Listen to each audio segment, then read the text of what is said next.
Hi everyone. This question is from Olympiad. Multiple choice question. Question number 20. It's a very interesting question. A horizontal wax bar B rests between a wedge and a vertical wall as shown in the figure. The wedge starts moving towards the wall with a constant acceleration A is equal to 0.5 millimeter per second square. The moment the wedge starts moving, a continuous supply of heat from the wall starts melting the wax bar. A continuous supply of heat from the wall starts melting 1 millimeter length of wax bar per second. If the bar always remains horizontal, which of the following conclusions can you make? A is the bar first moves downwards and then upwards. The bar stops for a moment after 2 seconds from the beginning. C. Modulus of displacement of the bar in the first 4 seconds is 1.5 millimeter. D. Distance traveled by the bar in the first 4 seconds is 1.5 millimeter. तो question में दी हुई है कि ये veg है जिसके inclined plane जो 37 degree angle बना रहा है हॉरिजॉन्टल से, उस पे वैक्स बार हॉरिजॉन्टली रेस्ट कर रहा है. ठीक है. अब क्या है कि वेज ए एक्सेलरेशन से इस डायरेक्शन में मूव करना शुरू हुआ. A acceleration is given. The same time जब ये ए एक्सेलरेशन से वेज राइटवर्ड मूव कर रहा है, इस एंड पे हीट सप्लाई करना शुरू कर दिया वेज को या वैक्स को. तो वैक्स बार यहां से मेल्ट होने लगा.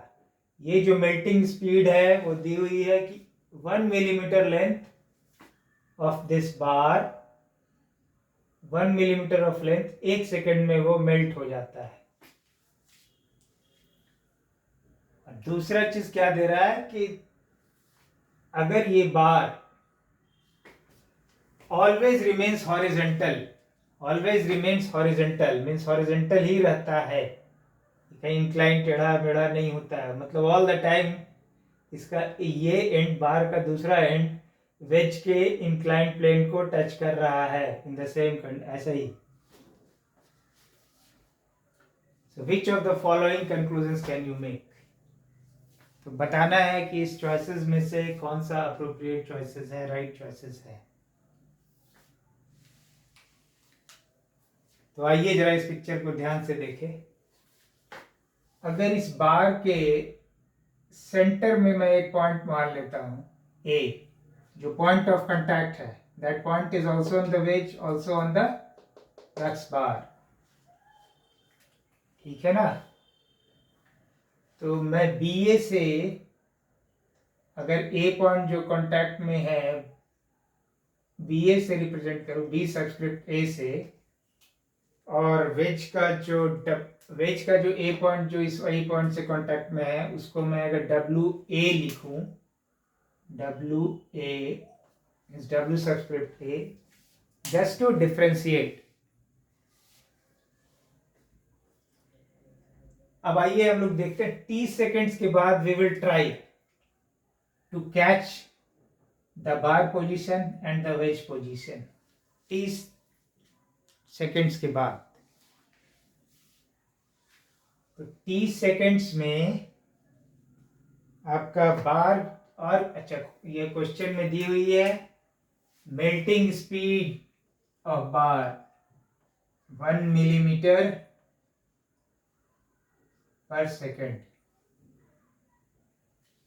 ठीक है ना. तो t सेकेंड्स में बार का कितना लेंथ मेल्ट हो जाएगा,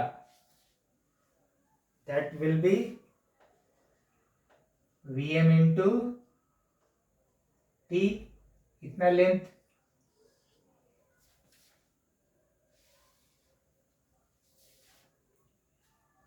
राइट, तो मीन्स अगर इस डायग्राम में अब जब ए का पॉइंट मैं नया पोजीशन ढूंढूं जब t is equal to t seconds में, तो मैं मान लेता हूं कि बी ए यहां आ गया था, B A has reached this point, but इतने ही टाइम में, टी टाइम में, wedge is also moving with a acceleration. तो हॉरिजॉन्टल डायरेक्शन में, मतलब एक्स डायरेक्शन में, एक्स और वाई हमने ऐसा लिया हुआ, Y vertical, X this way, X direction में वेज कितना मूव कर गया वो भी हम लोग लिख लेते हैं। वेज का movement in x direction is,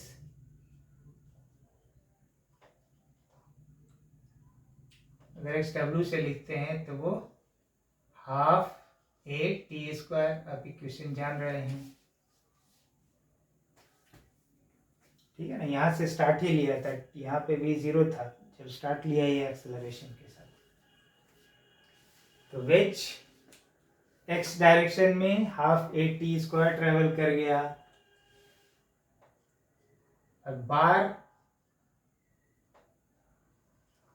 we M into T से मेल्ट कर गया। तो वी एम इंटू टी आपका ये डिस्टेंस हो गई, राइट। तो ये आपका हो गया वी एम इंटू टी, क्यों, क्योंकि ए बार का ए पॉइंट अब इस पॉइंट तक पहुंच गया, मतलब हॉरिजॉन्टली इतना शिफ्ट हो गया। और वेज उस समय तक, मान लिया half A T square is this much,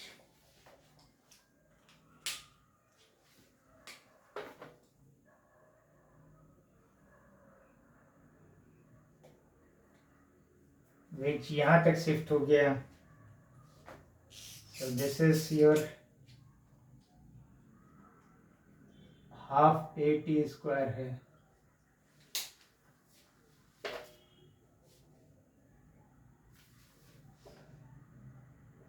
sorry this is x bar, x भी ये है, एक्स डब्ल्यू ये है। तो इन दोनों के बीच में कितना गैप प्रोड्यूस होता अगर ये बार वहीं पे रहता तो गैप कितनी प्रोड्यूस हो जाती, X B minus X W का गैप प्रोड्यूस हो जाता है, जिसको अगर हम एक्स कहते तो ये हमारी हो जाती V M into T minus half A T square. इतनी की गैप, ये गैप प्रोड्यूस हो जाता है इन दोनों के बीच में।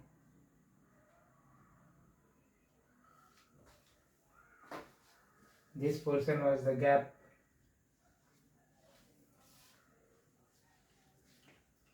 लेकिन एक्चुअली हो क्या रहा है, इन एक्चुअल सीन में क्या हो रहा है, बार अकॉर्डिंगली इस गैप को फिल करने के लिए नीचे, क्योंकि all the time it is touching this surface, तो इट विल कम डाउन, तो वाई डायरेक्शन में उसका एक मूवमेंट होगा, है ना।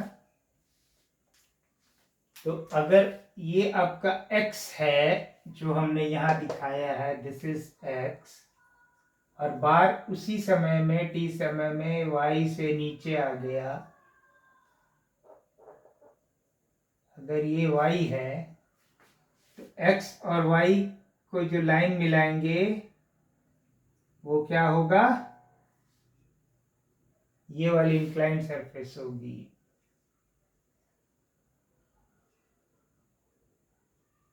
करेक्ट, क्योंकि y से नीचे आने के बाद ही वो टच करेगा इसको, बट ये कंटिन्यूअसली टच में है। तो हम लोग अगर 30 सेकेंड्स के बाद ब्रेक करके सोच रहे हैं, पहला सोच रहे हैं चलो भाई 30 सेकंड्स के बाद इसका सिर्फ ये यहाँ तक मेल्ट हो जाता, बार यहाँ तक मेल्ट हो जाता, तब तक वेज यहाँ तक डिस्टेंस मूव किया होता है ना, तो इतने का गैप प्रोड्यूस होता है। तो ये तो हवा में रहेगा नहीं ना, इसको कंटिन्यूअस इसके साथ हॉरिजॉन्टली रह रहा है, वो क्वेश्चन में दिया हुआ है, तो ये टच में रहना है, मतलब बी को वाई डिस्टेंस से नीचे आना पड़ेगा to keep in contact with wedge के इंक्लाइंड सरफेस से, है ना, to fill this gap X. तो ये आपको हो गई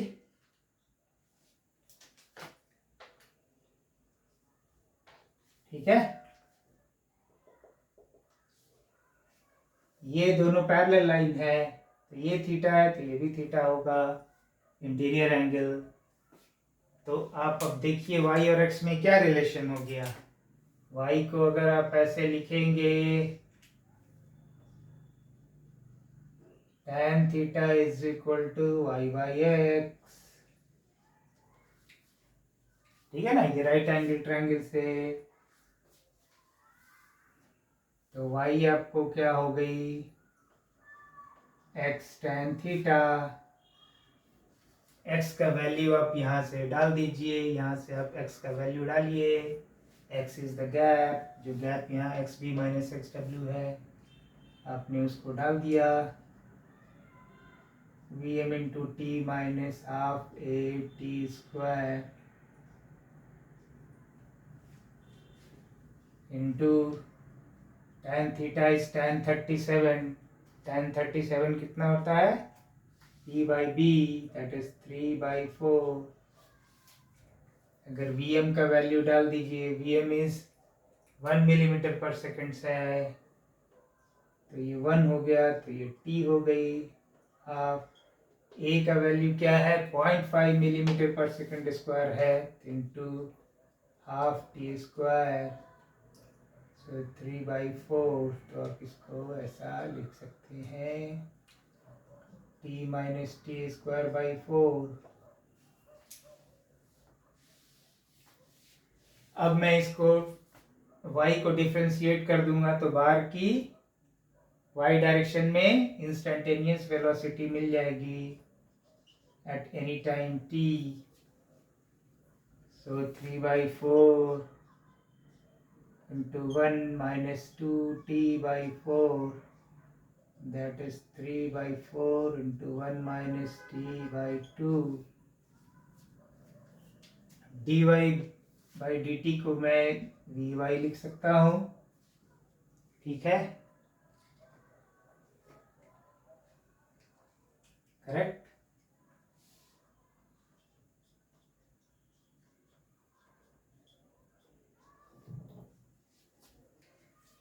अब आप क्वेश्चन को देखिए, the bar first moves downwards and then upwards, okay, इस पे ये अभी इससे आप देख सकते हैं क्या होगा, इनिशियली क्या हो रही है आपको,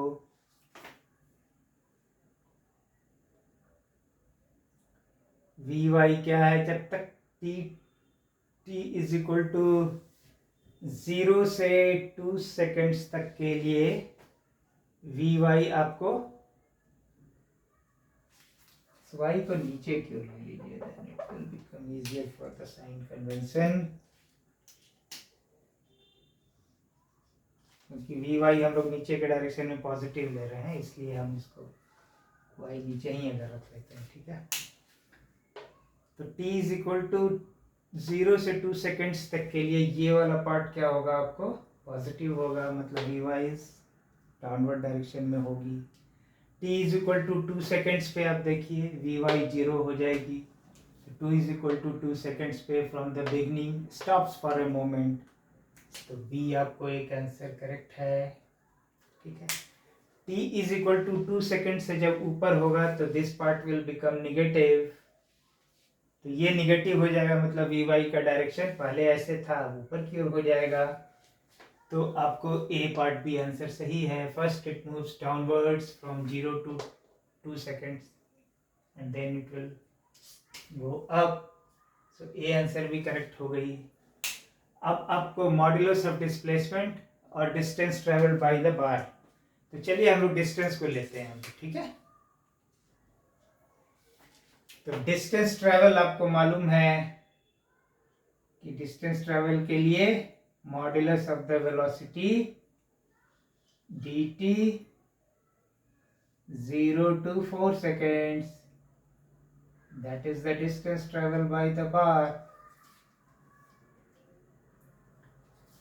अब वी वाई फंक्शन को देखिए, वी वाई क्या है, मॉड के अंदर है, तो जब मॉड से निकालेंगे बाहर तो दैट एक्सप्रेशन शुड बी, जो इक्वेशन आएगा वो पॉजिटिव होनी चाहिए, है ना। तो आपको यहाँ मालूम है कि तो आप वी वाई को अगर आप ब्रेक करेंगे तो V Y will be 3/4 into 1 minus t/2 when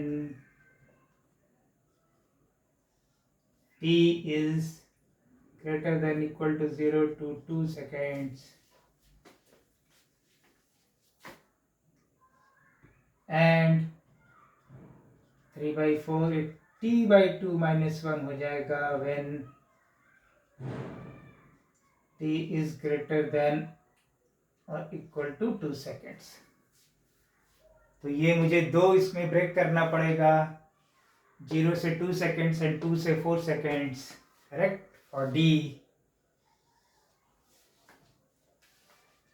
तो इसको हम लोग जब निकालेंगे मॉड से तो 0 से 2 सेकेंड्स के लिए मैं इस फंक्शन को यूज करूंगा, 3/4 1 minus t/2 dt। फिर 2 से 4 सेकेंड्स के लिए 3/4 t/2 minus 1 dt।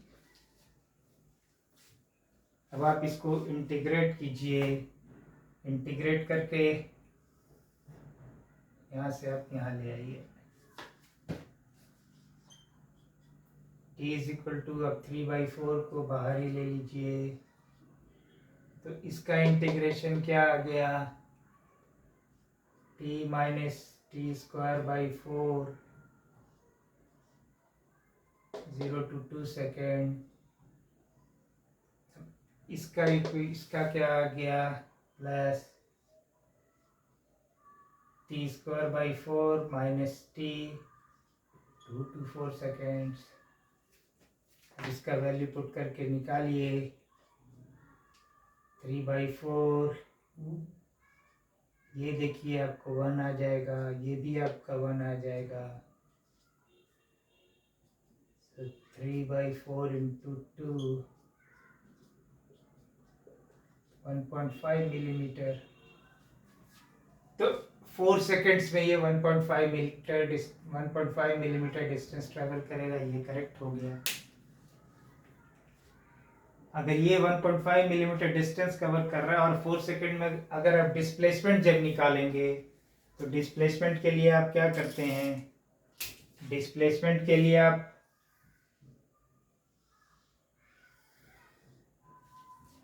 जब आप डिस्प्लेसमेंट की बात करते हैं 4 सेकेंड्स में, तो डिस्प्लेसमेंट क्या होता है आपका, डायरेक्ट आता है 0 to 4, जो भी आपने वी वाई निकाला है उसको dt कर देंगे। तो ये आपका इंटीग्रेशन आपको मालूम है 3/4, और ये अंदर आ गई t minus T square by 4 0 to 4। अब आप इसको रख के देख लीजिए, 4 माइनस 4, ये 0 आ गया, तो displacement is 0। So this one is C is not the correct answer. So A, B and D is the correct answer. It's a very interesting question. Hopefully आप लोग अच्छे से समझ गए होंगे। अगर कोई डाउट होगा तो कमेंट बॉक्स में डालिए, मैं आपके उस पर्टिकुलर पॉइंट को क्लेरिफाई करूँगा।